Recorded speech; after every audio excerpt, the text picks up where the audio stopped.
Olivia, thank you so much for coming on and thank you. Taking the time out of your schedule to come in, share your story, your awesome kombucha that you have that I drink every day I'm at work. Yeah. As well as when I'm going to all these different studios out here. I can't wait to hear everything about you. Yeah, for sure. I'm excited. So for all the people who don't know who you are, give us a little background on yourself and tell us a little bit about you. Okay. My name is Olivia Wolff. I have lived in Charlotte for about 2 years. I'm the owner and co-founder of UpDog Kombucha, and I'm a Wake Forest graduate. Demons. Yeah, Demon Deacons. Demon Deacons. Go Deeks.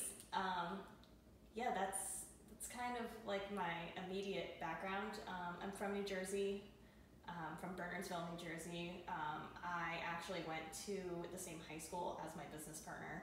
Wow. And we went to Wake Forest together coincidentally, so I'm a year older than her. We went to a small all-girls high school in New Jersey, and then a lot of girls from that school end up going to Wake Forest, just kind of coincidentally.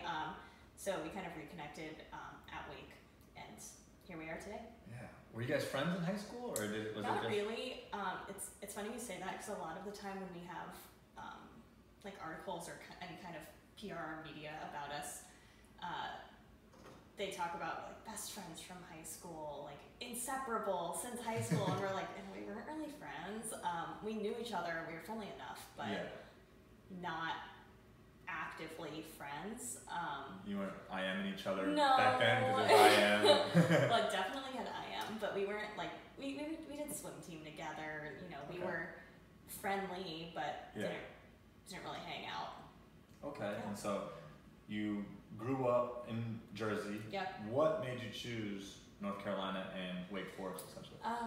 Pretty much for any reason that people leave New Jersey, the weather sucks. So, was looking for a university in warm weather. Wake Forest is a great school. I applied early decision my senior year, and I got in, and yeah, I loved Wake Forest. I mean, in retrospect, there's obviously a lot of things that I maybe would change about my college experience, but I don't regret it at all. Mm-hmm. I think it was exactly where I needed to be at the time.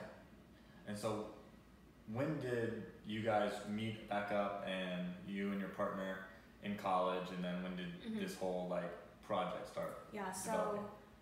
When I was a freshman at Wake Forest, Lauren was still a senior in high school, so she actually reached out to me because she knew I went to Wake and said, hey, I'm applying to Wake.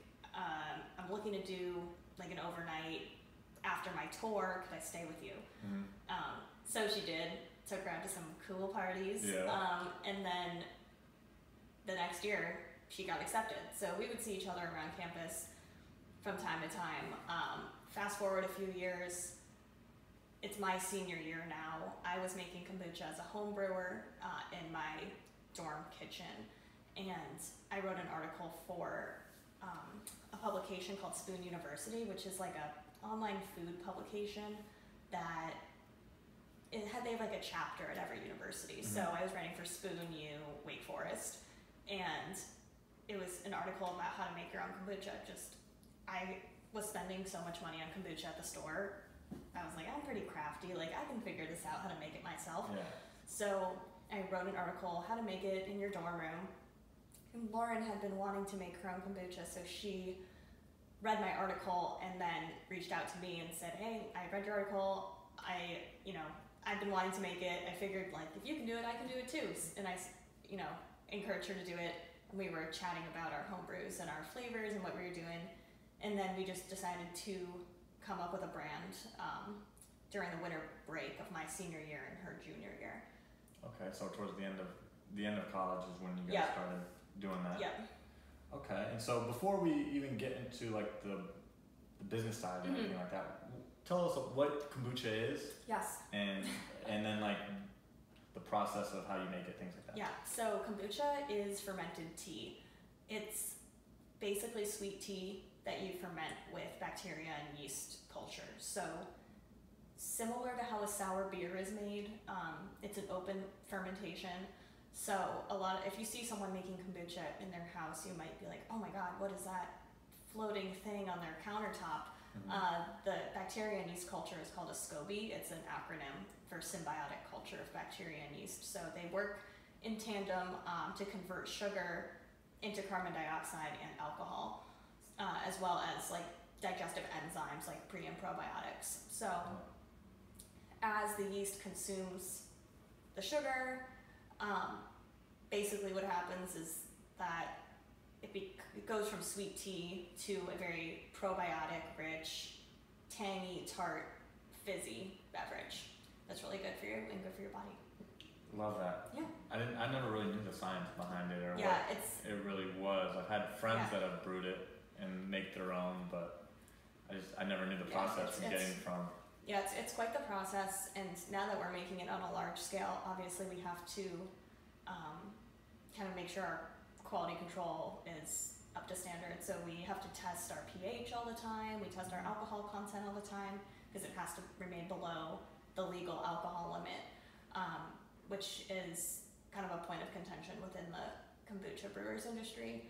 And yeah, we do a lot of testing for like sugar content, alcohol, pH, just to make sure our batches are consistent as possible.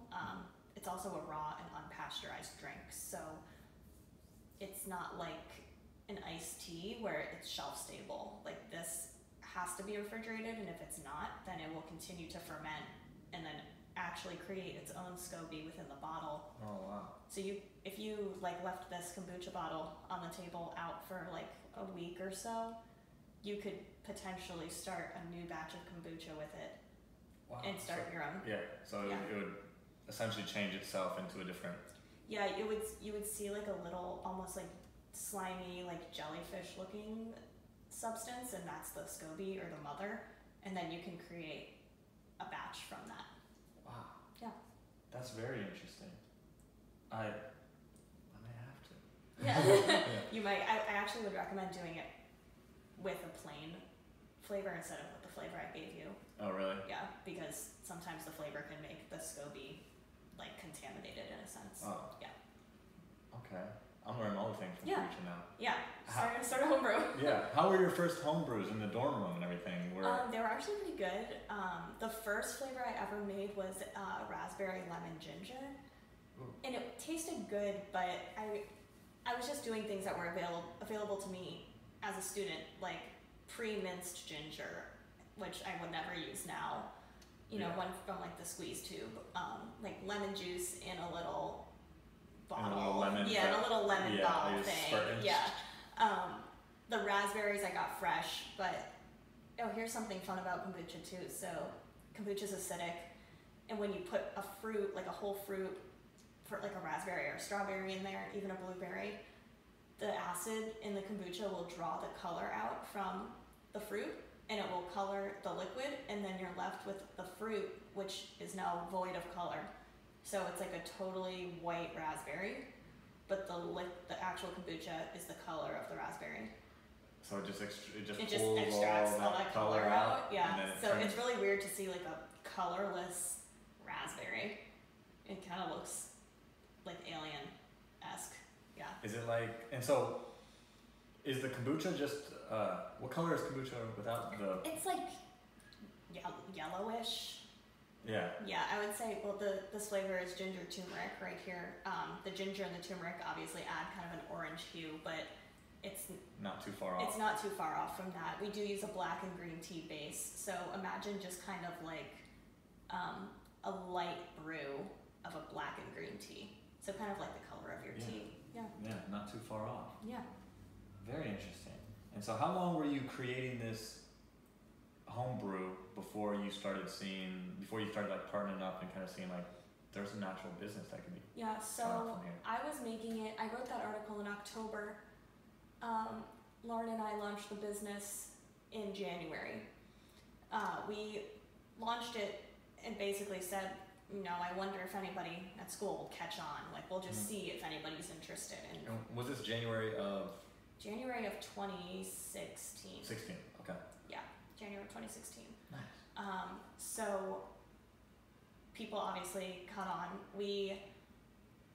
At the time, we made every bottle to order. So we said, we'll cap the orders at 40 bottles, and all orders were taken through Instagram direct message. So we would say, these are the flavors for the week. Send us a direct message with what flavors you want, how many. You can pick them up on Monday in the dorm room lobby, and you can get them there. But we we started making them, and we said when we launched the first post, like, okay, we'll cap it whenever we get to 40 orders. And it was done within an hour. Yeah. So we were like, all right, like, let's increase this. We eventually got to about 160 bottles a week in the dorm room kitchen. Then I graduated in May. I moved off campus and decided to pursue this full time after my graduation. And Lauren was a senior. So yeah, it's been a wild ride. Yeah, and so you moved, I assume you moved from the dorm kitchen to your kitchen and then started brewing it there. Yeah, good question. We actually moved from the dorm kitchen into a commissary kitchen, which at the time, it was the only commissary kitchen in Winston-Salem. So we moved out of that kitchen within about 9 months and moved to our current space, which is much bigger, but we're pretty much already outgrowing it and looking to move spaces to something a little bit more suitable for us. But when Lauren graduated the following May, I moved to Charlotte. So I've been here a little over 2 years. Awesome. And then you've been in that same space for about 2 years. Once you graduated, did you guys both ship to North Carolina? Or both ship to Charlotte? No, Lauren lives in Winston-Salem still. Yeah, everything is still, our whole production's in Winston. Lauren lives in Winston. I just moved here somewhat strategically so I could pursue sales and marketing down in this area. Winston is a lot smaller than Charlotte, so we really needed to break into this market, but also I was not necessarily eager, but I was trying to get out of Winston. Wanted something a little bit bigger. A little bit bigger, and then you found, Charlotte's definitely. Yeah, I love Charlotte. Yeah. I'm loving Charlotte too. I've been here about 4 years, but with NASCAR, I kind of consider myself 2 years in. Yeah. Just from now that I'm kind of in the community a little bit more. Yeah. So what were some obstacles that you had encountered when you were scaling, when you were going from 40 bottles to 160 to where you're at now? We continue to face obstacles pretty much every day. It's just being a business owner, it's something that never really printing obstacles. I just like there's a challenge in everything. So we are very conscious to scale slowly. One of my biggest fears would be that we pile too much on our plates and then we are overwhelmed and then it makes the business drown. We know what we're capable of and we know how to push ourselves, but we're very careful to not bite off more than we can chew, which I think is good business advice in general. Yeah. A lot of people approach us even from the first few weeks of being in business about selling to Pepsi or getting into Whole Foods or doing things that we definitely weren't ready for at the time and still are not ready for now, and maybe are not even of interest to us. And Lauren and I kind of just say, we have all the time in the world. We're 25. We started this when we were 21 and 22. There's no rush. We're operating a very healthy small business. Yes, we want to scale, but loading ourselves up with these kind of unattainable goals right from the beginning is not realistic. Yeah. And it's not sustainable for the business. So just the small incremental steps we took from dorm room to commissary kitchen to our current space were really integral in the growth of the company without putting us into debt. We also don't have any investors. We put everything back into this business. So we're very happy and proud to both be 50-50 in this business. And we aren't looking to change that anytime soon, and that means slow and steady wins the race.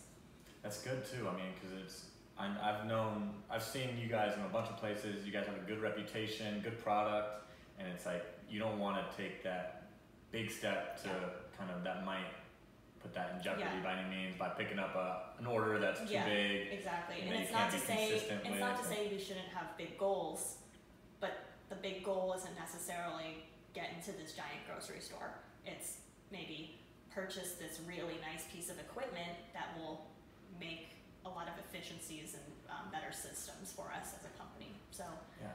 it's not necessarily like the big lofty goals people think of, but more strategic and thoughtful.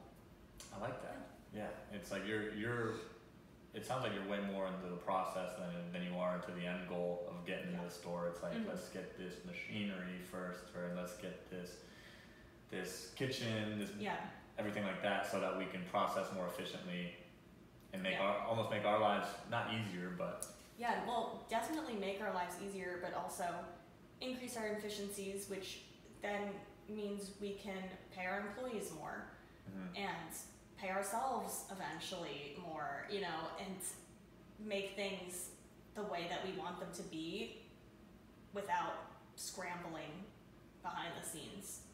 Yeah. I love that. And so how was working with a partner?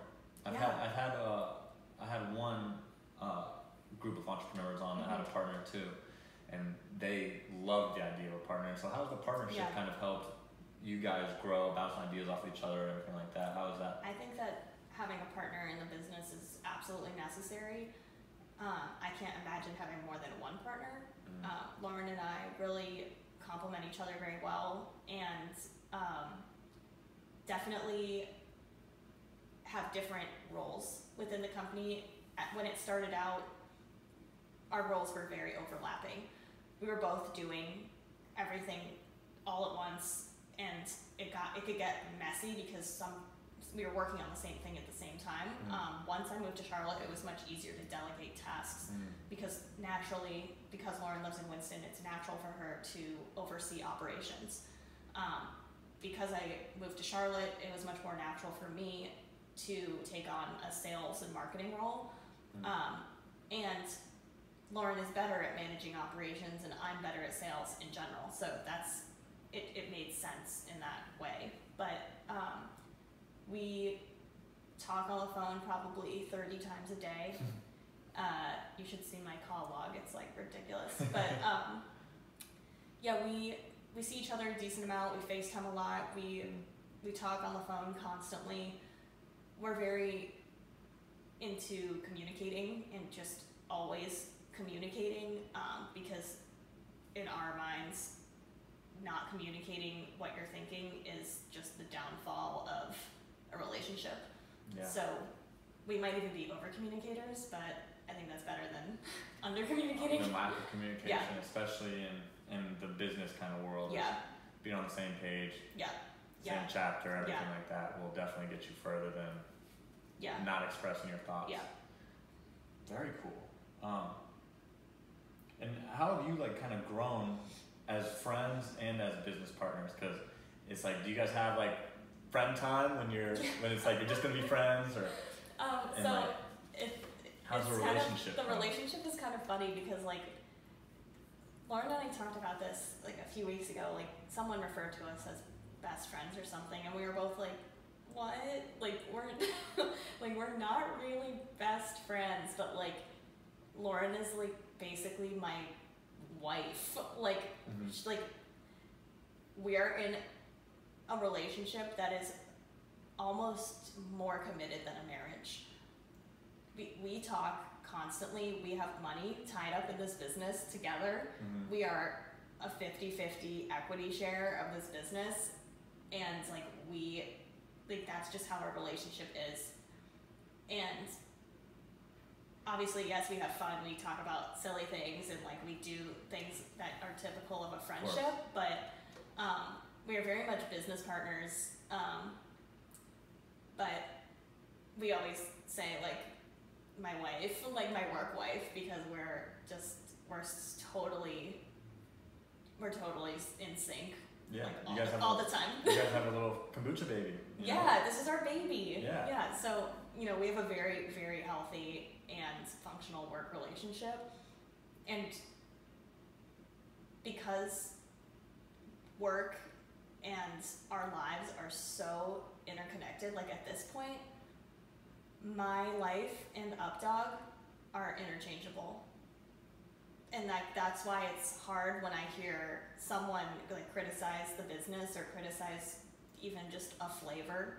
I'm like, you don't realize like that is me. Like we're the same. Me and this bottle are the same, and it shouldn't be that way. But when you're growing a business, that's how it is for a few years, especially in the beginning. And it's been hard to let go of certain things. Like when we had to let go of the actual production to our brewer Kyle, like it was very difficult for me because I used to be making it, and then when I handed that over to Kyle, I was like, okay, but don't mess it up, this is my baby, like don't forget to check the pH. Yeah, don't forget to do this thing. And he was like, I've got this, like just chill out, lady. But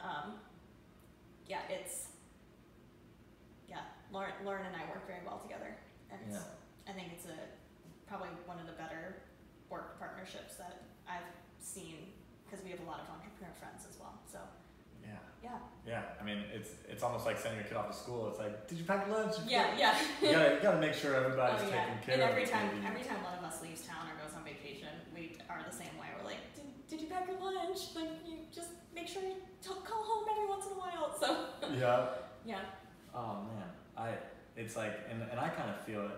I can feel that, like how you have a passion of it. It's like this podcast is part of me too. You know, it's like if someone were to criticize the podcast, you would be like, oh, my heart. Like, what do you mean you don't like it? That's me. That means you don't like me. And I know that we have to separate the things, but it's hard. Yeah. It's easier said than done. Yeah, because it's like I am podcast. Yeah, you are the podcast. Yeah, I've started to see that a little bit more. I used to like when I was typing I'd be like, today we talked to Olivia. Yeah. And I'm like, there's no we. Yeah. I don't have a partner right now. It's just I know, me. But I know a lot of people who don't have a partner in their business and still refer to it as we, just because it's a little less awkward. I have a friend who does jewelry, and she makes her own jewelry, and she always refers to the business in a we term, and she's like, it's not a we, it's just me. But to say like, I did this, I did that, like feels awkward to her, so she just prefers the we. I've been switching to the I just to take ownership. Just to completely take ownership and be like, I wrote these questions. I set this all up. You know, it's like, and so I like the ownership part about it too. But I would love to share it with someone else as well. It's like I'd like to have someone to bounce ideas off of. And shoot, I might have to ask you some questions as well, just to hear your thoughts as an entrepreneur. And so then how have you grown as a person? Like, have you seen like routines change? Have you seen just growth in thought processes, things like that? Like, what has UpDog how has it impacted you? I think that it has taught me to think critically about people's intentions, why they want to work with me, or why they want to, or why they want to ask me questions, or why they want to get involved with the business. Sometimes it's not of pure intentions in a way. It's also taught me to just keep on chugging along. Lauren and I have faced a lot of just outright sexism, being women in business. And in the beginning, it was very difficult for us to come to terms with that. Coming from an all-girls high school where we're taught, women can do anything, you girls are capable of anything. And when we got to college in a co-ed setting, everything was as you would expect, but then once we took on the role of CEO, every day I probably experience some kind of misogynistic comment about my job title. So in the beginning it used to knock us down, but it takes a lot more to knock us down now. What was that shift that happened? I think just really growing a thick skin. I don't think there was one particular time where I was like, that is enough. But it's hard to get to me now in that way, because I'm like, all right, if this person has a problem with me being a woman in business, being my own boss, being a CEO, and managing others, then if they have a problem with that, then that has to do with them and not me. Yeah. So I feel like anyone's negative opinions about you, that has nothing to do with me. It has everything to do with them. So it's like they're just reflecting what's going on and inside of them absolutely onto you. And I'm like, you're projecting your weird feelings onto me, and that's not my problem. But I feel like it's made me grow a lot in that way. I feel like in my high school years and in the beginning of college as well, I was as anyone would be, very self-conscious about what others thought of me. Not necessarily how I looked, because I've never really been into like that. I don't know, I've always been very confident in that way, but I've always been like, like, do they think I'm smart enough? Do they think I'm capable enough? Like, am I smart enough? And coming from a very competitive high school environment, I was always trying to measure up to the smartest kids and the kids who were doing the most activities. And I think that, you know, as someone who got like pretty much straight B's throughout school, like I was fine. I was like okay at school, got B's, like it was okay. But like in retrospect, like getting A's is, now I realize, like not the end goal. Yeah. It's not everything, and like why did I beat myself up for so many years? And now I can confidently say, like, I own a company, like a thriving business, and the like stupid A that I didn't get in history 101 like really just doesn't matter. Yeah. So it's wild that some of the judgments that people give off of just a look and a name. It's like you don't know anything about the person. You just met them, and then and we're all guilty of it too. I still do it, and then I catch myself. I'm like, what the hell am I doing? Like, I don't even know that person. Like, it's been a constant practice. I like to think I've decreased my judgment by at least like 90%. Over the past probably 2-3 years. Just because like it's like, if you look at me, it's like you wouldn't know I had a podcast. If I look at you, I wouldn't know you're CEO. And so it's like you don't know anyone's journey so far. And so why would you even just try and make an assumption when you could just ask them a question? And just take 5 minutes and try and get to know the person. And then after that, it's like I was even at a workshop convention thing with Lululemon, and I got up and I was sharing my thoughts on this one topic, and I was like, they're like, what's your name? I said, Roman. And they said, Ronan? I said, no, Roman, like the empire. And then everybody started laughing, and then it was like, I met people later that was like, after you said that, I didn't think I was gonna like you. And then I talked to you, and you're actually a cool guy. And you're like, yeah, I'm a cool guy. I'm like, my name's Roman. Also, I didn't name myself that. Like, whatever. I don't know. I think some stuff like that's silly. It's funny, because I've had that a lot. They're like, I thought you were going to be a prick. And I was like, why? I don't know. It's like, I might have that prick look. I don't know what that means. I don't know what it means, but, you know, I'm not too bad. And so, if we can just all just be a little less judgmental, a little more curious. I always say, it's just not that hard to be nice. Like I feel like I say that once a week. Like, it is just not that hard to be nice. No, I don't want you to be fake nice to me, but like, you don't, like, no one has to be a jerk. And just be curious. Like, I have this, like, I coach young wrestlers, and they have them, and I think all little kids just have the most genuinely curious about everything. They're like, why, everything like this, and then it's like, I want to use that curiosity to get to know people more, so that I don't have to make those judgments. So I think we're tapping into something. Be a little less judgmental. And so where are you guys at, like in Charlotte and in other places? Where can people find like your UpDog? So we originally kind of were saying that you can find UpDog in bottles and on tap at health-focused businesses. This is what we consider to be fitness studios, yoga studios, like vegetarian or vegan restaurants, anywhere that has a focus on health Mm-hmm. in any kind of aspect. We've since broadened our reach into a lot of like breweries and tap rooms. I wouldn't necessarily consider those to be health focused locations, Mm-hmm. but kombucha has become a very popular non-alcoholic option. Yeah. So in that way, I would still say it's healthy to offer a non-alcoholic alternative for those who aren't drinking in an alcohol-centric setting.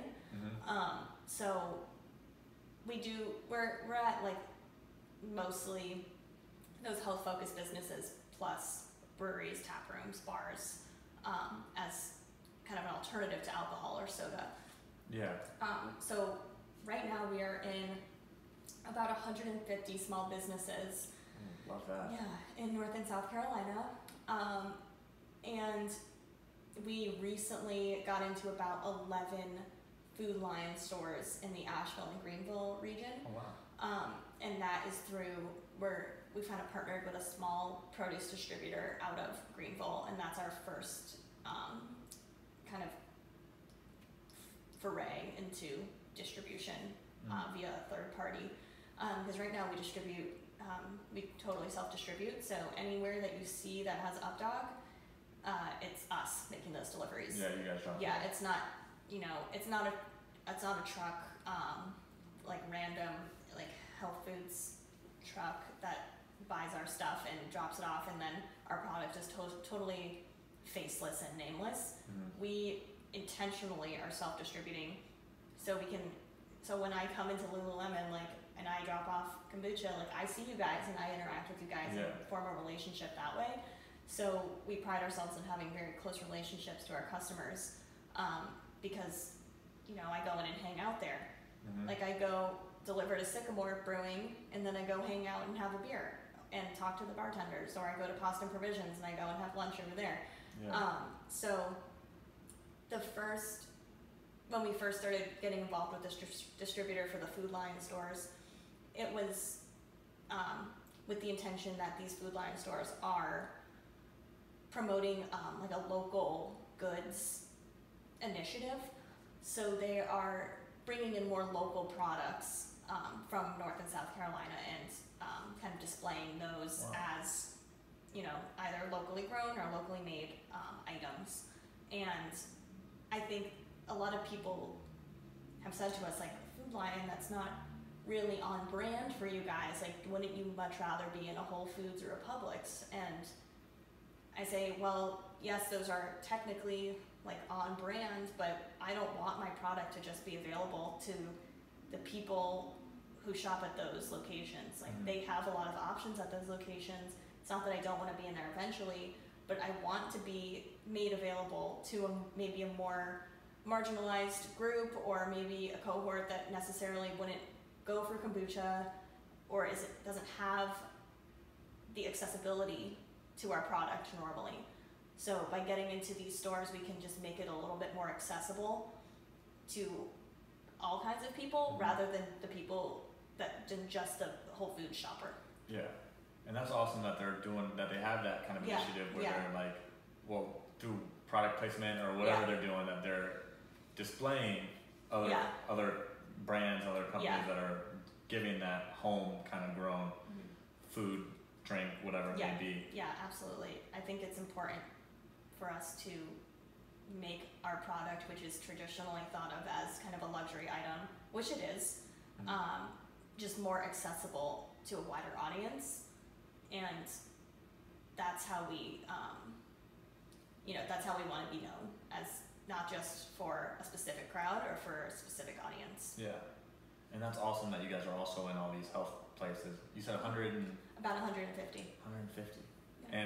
And so were you just going into these places, developing these relationships, and then just talking to them, and then... Yeah, pretty much it's exclusively cold calling.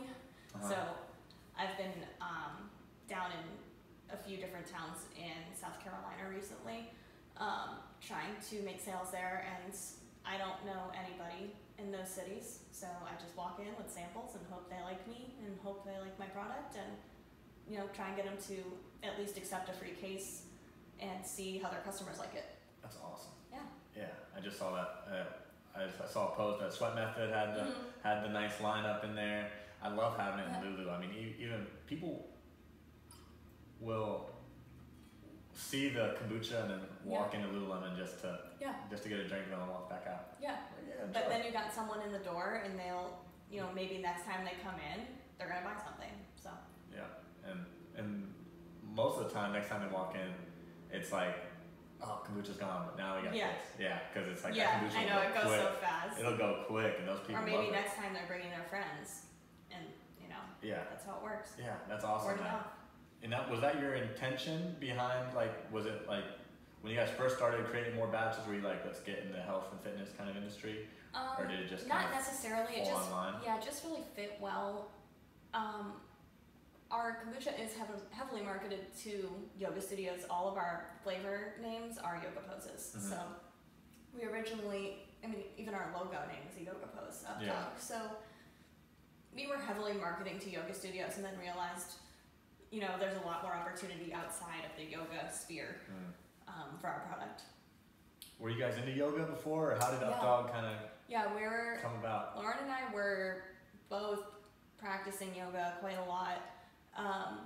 I kind of fell off the wagon a few times. I actually went to Sweat Method yesterday and did my first yoga class, my first hot yoga class since Christmas. So I did that class. I'm actually not sore today, which I'm shocked about, but it felt good. There were a few reasons that I kind of stopped practicing. One of them being I'm just so damn busy, but it felt good to be back. Lauren still does it from time to time, but she kind of fell off too, and we both have picked up other interests in the meantime. Yeah, if you ever want to take a yoga class or any kind of workout, I'm always down. We've done block together before, I know, but I kind of fell off the block bandwagon too, even though I really like it there. Being, as you know, doing your own thing is great because you can create your own schedule, but then you have this weird sense of guilt if you're not constantly working. Yeah. So I make my own schedule, but if I'm not working a lot, then I feel guilty about it, which is silly and isn't true. Like, it's not true that I should be working all the time, but I often find that I am. Yeah. I always tell myself, if I'm not doing something, I'm doing something wrong. That's kind of how I feel, and I'm like, I always gotta. Yeah, but I've learned that, and not doing something, it can be considered doing something. Yeah. Like, taking a few hours to chill out and not do anything is, it needs to be scheduled out. Sometimes, in my calendar, Lauren and I share a calendar, so we always know where each other are. Ooh, but nice. It'll say Olivia nap 12 to 2, and I'm just maybe taking a nap, maybe just relaxing, but it's a time where Lauren knows, don't call her. Yeah, I'm off. Yeah, don't send her an email, don't call her with an emergency, just let her, sleep, and we do that for each other. That's awesome. You gotta schedule that time in. Or else you just get burnt out, and that's burnout's burnout's real. Yeah. It's a disease now. It's actually I saw that. Yeah, it's in the, I don't even know what. Yeah. Well, catalog, in our society, worldwide, I feel like busyness is glorified. And if you're not, like you were saying, if you're not busy, then what are you doing? And Lauren and I have always been really big on taking breaks and taking vacation, because if we're not rested and if we're not feeling 100%, then we're not giving our best to our company. And what's the point if we're just gonna half-ass, stuff that we have to do in a day? So Lauren just took a vacation. I'm going on vacation in August, and it's healthy for you to take time off. We shouldn't be working 70 hours a week with no breaks. That's not how humans are supposed to work. So we work our best and we feel our best if we take breaks often. Yeah. If you can't fill your cup, how can you fill someone else's with kombucha? Yeah, exactly. Exactly. So let's go to a little bit of the lifestyle. Yeah. Kind of. How has the health, fitness, and the whole community that you've built with UpDog, how's that kind of affected your well-being? Yeah. So as I mentioned, I kind of fell off the yoga train, but when I fell off that, I picked up the rock climbing train. So I've been rock climbing since I moved to Charlotte. I moved here, I didn't really know anybody, and basically was like, all right, I need a hobby. Inner Peaks is down the street, like I'm just gonna go. And so I went alone one day. Yeah. Figured out that I'm pretty strong from lifting all those kegs. Love Progressed in climbing pretty quickly, and which is addicting when you start something new and you see yourself progressing very quickly. Even though my technique wasn't great, I was getting stronger.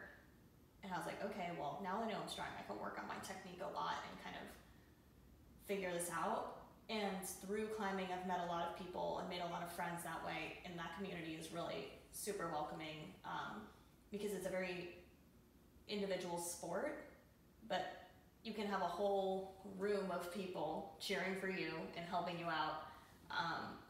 And Lauren has taken up mountain biking, and so she's actually become kind of like Insta famous because she made a mountain biking account, and like there's not really that many amateur women mountain bikers. So she's kind of found a niche in that. Yeah, but good for both of you guys. So we've kind of taken to other spheres of fitness in that way. So I'm not really into the HIIT workouts. I'm not really into the spin classes. I get bored very easily, especially in like repetitive motion. So rock climbing for me is very challenging for the mind. And like rock climbing routes are called problems, and like they're literally called problems. And like, you know, if it's, I think that's really fitting. Yeah. You got to solve the problem. Yeah, that's what I like to do. Problem Yeah. solving. You're figuring out. You got to figure it out. Yeah. There's one color over there. I can get my foot in if I can do that. And no two people's way is going to be the same, because I'm 5'1". You know, guy who's like 6'3" is not going to be doing the same thing that I'm doing on the same problem. So, I think it's very individualized in that way. Like you can't rely on anybody else's advice, because you have to do it on your own. Yeah, it's like 2 + 2 = 4, but so does 3 + 1. Yeah, exactly. And then you're just trying to, as long as you get to the top, you get the same answer. Exactly. If you knew Olivia, you would know what, like? Oh, I love dogs so much. Yeah. Dogs? Yeah, I'm a big dog lover. Everyone asks me if the UpDog dog is mine, and it's not. That little Frenchie is actually just from the internet. And Really? Our friend who's the graphic designer, like she took that and ran with it. But yeah, I love dogs, and everybody who knows me knows that. What kind of dog do you have? I have a pit boxer mix, and my boyfriend has a pit mix, and like we kind of share the dogs. But yeah, we love them. Nice. They have an Instagram at Queen City Bitches. Queen City Bitches. Yeah. Oh, I'll have to follow that. I know, it's really good. That's a great name. I was shocked it wasn't taken already. Yeah. But yeah, it's perfect for 2 girl dogs. Yeah. It's perfect. Oh man. Yeah. That's so funny. Or were you the person, like when you walked into a party, you would talk to the dog first? Or Oh yeah, absolutely. Every time. Same On the here. floor with the dog. Yeah. If a dog comes in anywhere, I'm like, what's up, pup? Yeah. Oh, what's your name? Yeah. You got a name too? Yeah. What is one habit that you would recommend to someone that you do that would give them the most out of their day, their week, their life, anything like that? Get outside at least once a day. Like go for a walk, go do something outside, even if it's just like, sometimes I'll just go sit on the curb. Like I have like a storage unit here where I keep all my inventory in Charlotte. And sometimes I'll just go sit on the curb out there. If like I've been in my car all day or I've been working, I'll just go sit outside. I'm like, this is enough. Just to sit here for 20 minutes with the sun on my face is enough for me right now. Like just to get some real air. But yeah, I'm big on that too. Yeah, need to get outside and need to see the sunshine. That's why I could never work in a cubicle. Like I would go so crazy. Yeah, you'll see me at First Ward Park all the time. It's Yeah, like go to the grass park. is perfect. Yeah, just It's lay like, on the Romare Bearden Park grass or first word park. Yeah. Kick the shoes off. Get those toes in the grass. Yeah, that's one of my favorite ones. I love that you're doing that. It's like gotta soak up that energy from the sun and the earth. If you could, so I always finish off with this question because I feel like I can take a page out of anyone's book and essentially learn something from everyone. So if you had to take a page out of your book and give it to the world, what would that page say? Learn as much as you can about everything.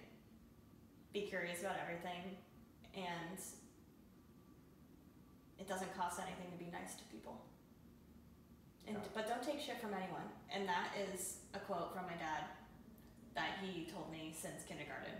Every day, getting out of the car, he'd be like, Olivia, and I'd turn back and be like, what? And he'd be like, don't take shit from anyone. And I'm like, okay. Wow, shouts out Pops. Yeah, so don't take shit from anyone, but also doesn't cost anything to be nice to people. And then learn as much as you can about as much as you can. Yeah. Yeah. Be a Renaissance man. Yeah. That's kind of what I like to think of myself. Yeah. I'm a Renaissance man. I can do it all. Yeah. Or at least know a little about a lot of things. Yeah. I've started doing that with the podcast, trying to get a variety of guests, trying to learn everything I can about these little topics and just trying to take them and see what I can do with them myself. Don't take shit from no one. Yeah. Gotta love Key to that. life. Key to life. All right, so where can people find you in the community? Yeah. Me or UpDog? Well, let's do both. Okay. Yeah. Me, I live in South End. Since you are wearing the same. Yeah, we are the same. I live in South End. Usually hanging out at Lincoln's Haberdashery, which also has UpDog. But I'm moving to the Oakhurst neighborhood soon, which is like kind of off of Independence near the Bojangles Coliseum. Mm-hmm. So moving over there, which I'm super excited about because I'll have a yard. Another thing about getting outside, I can finally do some gardening and grow some food, which is a passion of mine. Wow. So start a garden now? Yes, very excited. So yeah, you can find me on the rail trail right now, usually walking a dog or two. And UpDog, you can find us at Lincoln's, Poston Provisions, Sweat Method, Charlotte Yoga, Park Road, Lululemon in the South Park Mall, also Lululemon Raleigh and Lululemon Greenville. Yeah, also our website has all of the places you can find us in bottles and on tap. But I would also recommend that you follow us on Instagram because I post the most updates there, and we do a lot of pop-up markets like Front Porch Sundays and Uptown Flea. So if you're looking to find us at a market, definitely recommend that. Yeah. And then where can people find you and UpDog on social media? At UpDog Kombucha and at Girl Who Cried Wolf. Wolf is WOLFF. That's my last name. Double F. Yeah. Awesome. And then do you have any last words for the listeners? Stay cool. It's hot out there, people. Stay cool. Grab some kombucha. Yeah, it's 100 degrees outside. You got a kombucha. Awesome. Well, Olivia, thank you so much again for coming on. And I loved hearing about your kombucha, your stories, what your pops was telling you. Yeah. The what is it, Queen City Bitches? Yeah. I'm all about it. Thanks, Roman. Thank you so much. Thanks.